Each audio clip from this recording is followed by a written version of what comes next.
Okay, ಸಾಕಷ್ಟು ಗೇಮಲ್ಲಿ ನಾವು ನೋಡಿದ್ದೀವಿ. ಅಂದರೆ ಒಂದು ಪರ್ಟಿಕ್ಯುಲರ್ ಗೇಮ್ ಇರುತ್ತೆ, ಎಲ್ಲರೂ ಕೂರಿಸಿ ಅಂದರೆ ಅವ್ರನ್ನ ನಗಿಸ್ಬೇಕು, ಇಲ್ಲ ಅಳಿಸ್ಬೇಕು, ಇಲ್ಲ ಅವ್ರಿಗೆ ಸಿಟ್ಟು ತರಿಸ್ಬೇಕು ಅಂತ ಹೇಳಿ.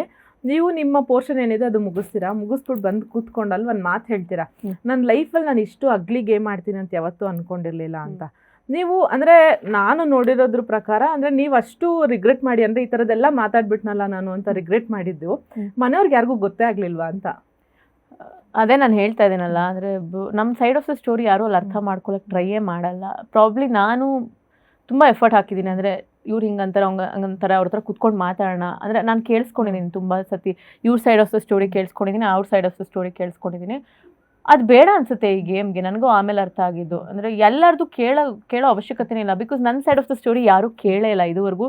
ನಮ್ರತಾ, ನಿನಗೇನು ಅನಿಸ್ತಾ ಇದೆ, ನೀನು ಯಾಕೆ ಹೀಗೆ ಆಡ್ತಾ ಇದೆಯಾ, ಅಥವಾ ನಿನ್ಗೇನು ಕಷ್ಟ ಆಗ್ತದೆ, ನಿಂಗೆ ಯಾವ್ದು ಖುಷಿ ಕೊಡ್ತಾ ಇದೆ ಅಂತ ಯಾರೂ ಕೇಳಿಲ್ಲ ನನ್ನ ಇದುವರೆಗೂ. ವಿನಯ್ ಕೇಳಿರ್ಬೋದು, ಅದು ಬಿಟ್ಟರೆ ಸುದೀಪ್ ಸರ್ ಕೇಳಿರ್ಬೋದು, ಅದು ಬಿಟ್ಟರೆ ಬಿಗ್ ಬಾಸ್ ಕೇಳಿರ್ಬೋದೇ ಹೊರತು ಇನ್ನು ಯಾರೂ ಕುತ್ಕೊಂಡು ಆ್ಯಕ್ಚುಲಿ ಕೇಳೇ ಇಲ್ಲ. ಅದು ಬೇಡ ಅನಿಸುತ್ತೆ ಆ ಗೇಮ್ಗೆ. ತುಂಬ ನಾನು ಎಲ್ಲೋ ಸೆನ್ಸಿಟಿವ್ ಆಗಿ ಎಮೋಷ್ನಲ್ ಆಗಿ ಆಡ್ಬಿಟ್ನಾ ಅಂದರೆ ಈ ಗೇಮ್ಗೆ ಬೇಕಾಗಿರೋದೇ ನೀನು ನಂಬಾಗಿ ಮೀನಾಗಿರಬೇಕು, ಅದು ನನ್ನ ಕೈಲಿ ಆಗಲಿಲ್ಲ ಅಂತ ಅನಿಸುತ್ತೆ. ಅಫ್ಕೋರ್ಸ್ ನಾನು ಗೇಮ್ಗೋಸ್ಕರ ತುಂಬ ಜನನ ಹರ್ಟ್ ಮಾಡಿದ್ದೀನಿ ಅಂತ ನನಗೆ ತುಂಬ ಸತಿ ರಿಗ್ರೆಟ್ ಮಾಡಿದ್ದೀನಿ ಒಳಗಡೆ. ಅದು ಬೇರೆಯವ್ರಿಗೆ ಯಾರಿಗೂ ಆಗಿಲ್ಲ. ಹೆಂಗಾಗೋದು ಅಂದರೆ at the end of the day ತುಂಬ ತಲೆನೋವು ಬಂದ್ಬಿಡೋದು, ತಲೆಯೆಲ್ಲ ಕೆಡಿಸ್ಕೊಂಡು ಯಾಕೆ ಇಷ್ಟು ಹರ್ಟ್ ಮಾಡ್ತಾ ಇದ್ದೀನಿ, ಯಾಕೆ ಇಷ್ಟು ಮೀನಾಗಿರಬೇಕು ಒಬ್ರಿಗೆ ಗೇಮ್ಗೋಸ್ಕರ ಅಂತ ಗೊತ್ತಾಗಿಲ್ಲ ಅನ್ಸುತ್ತೆ. ಪ್ರಾಬ್ಲಿ ಆಚೆ ಬಂದಮೇಲೂ ಯಾರೋ ಎಫರ್ಟ್ ಹಾಕ್ತಾರೆ ಅಂತ ನನಗೆ ಅನ್ಸಲ್ಲ. It's well and good. ನನಗೆ ಅದು ಬೇಕು ಆಗಿಲ್ಲ. ಆಗಾಗ ನಮ್ರತಾ ಅವ್ರ ಮೈ ಮೇಲೆ ಈ ಲೋಕಲ್ ಬೆಂಗಳೂರು ಹುಡುಗಿ ಬಂದ್ಬಿಡ್ತಾ ಇದ್ಲ ಅಂತ ಬಿಗ್ ಬಾಸ್ ಮನೆ ಒಳಗಡೆ. ಮಾತಾಡೋ ಸ್ಟೈಲು, ಗುರು ಅಂತ, ಅದು ಗುರು ಅನ್ನೋದು ಇವಾಗಂತೂ ಸಿಕ್ಕಾಪಟ್ಟೆ ಯೂಸ್ ಮಾಡೋಕ್ ಶುರು ಮಾಡ್ಬಿಟ್ಟಿದ್ದಾರೆ, ಇನ್ನ ಜಾಸ್ತಿ ಆಗ್ಬಿಟ್ಟಿದೆ. ಅದಾಯ್ತು. ಆಮೇಲೆ ಬೈಬೇಕಾದ್ರೆ ಅಂದ್ರೆ ಅದು ಪಕ್ಕ ನಮ್ ಬೆಂಗಳೂರು ಲೋಕಲ್ ಹುಡುಗಿ ತರ ಅನ್ನಿಸ್ತಾ ಇತ್ತದು. ಅದೇ ಎಲ್ಲರೂ ಹೇಳೋರು ನೋಡಕ್ ಸೊಫೆಸ್ಟಿಕೇಟೆಡ್ ಆಗಿದೆ. I can speak everything. ನಂಗೆ ಹಳ್ಳಿ ಲ್ಯಾಂಗ್ವೇಜಾ, ನನಗೆ ಇಂಗ್ಲಿಷ್ ಮಾತಾಡ್ಬೇಕು. ಅದು ಹಳ್ಳಿ ಲ್ಯಾಂಗ್ವೇಜ್ ನಾವು ನೋಡಿದೀವಿ ಬೆಸ್ಟ್. ಅಂದ್ರೆ ಎಷ್ಟೊಂದ್ ಜನ ಅದನ್ನ ಅಪ್ರಿಶಿಯೇಟ್ ಮಾಡಿದ್ದಾರೆ ನೋಡ್ತಾ ಇದ್ದವರು. ಹಳ್ಳಿ ಟಾಸ್ಕ್ ಅಲ್ಲಿ ನೀವು ತುಂಬಾ ಚೆನ್ನಾಗಿ ಆ ಭಾಷೆನ ಹ್ಯಾಂಡಲ್ ಮಾಡಿದ್ರಿ ಅಂತ.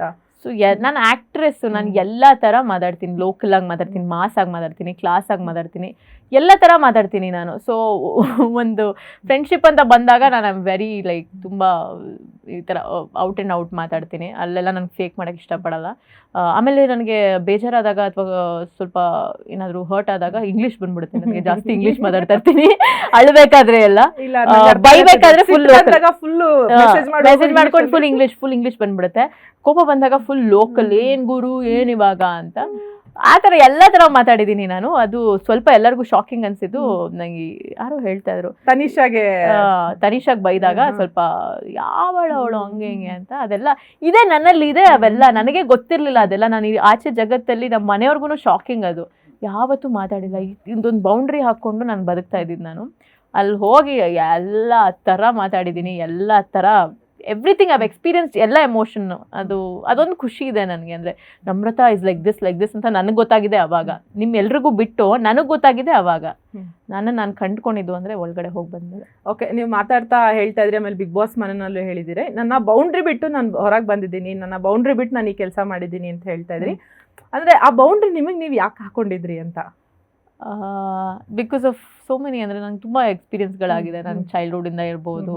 ಆಮೇಲೆ ನಾವೊಂದು ಇಂಡಸ್ಟ್ರಿ ಅಂದರೆ ಒಂದು ಏನಂತಾರೆ, ಒಂದು ಎಂಟರ್ಟೈನ್ಮೆಂಟ್ ಇಂಡಸ್ಟ್ರಿಯಿಂದ ಬಂದಾಗ ಏನೋ ಒಂದು ಮಾಡೋಕ್ಕೆ ಹೋಗಿ ಏನೋ ಒಂದು ಜಡ್ಜ್ ಮಾಡ್ತಾರೆ ಜನ. ಅಂದರೆ ನಮ್ಮ ಒಂದು ಸ್ಮಾಲ್ ಮೂವ್ಸ್ನು ಅಬ್ಸರ್ವ್ ಮಾಡ್ತಾ ಇರ್ತಾರೆ.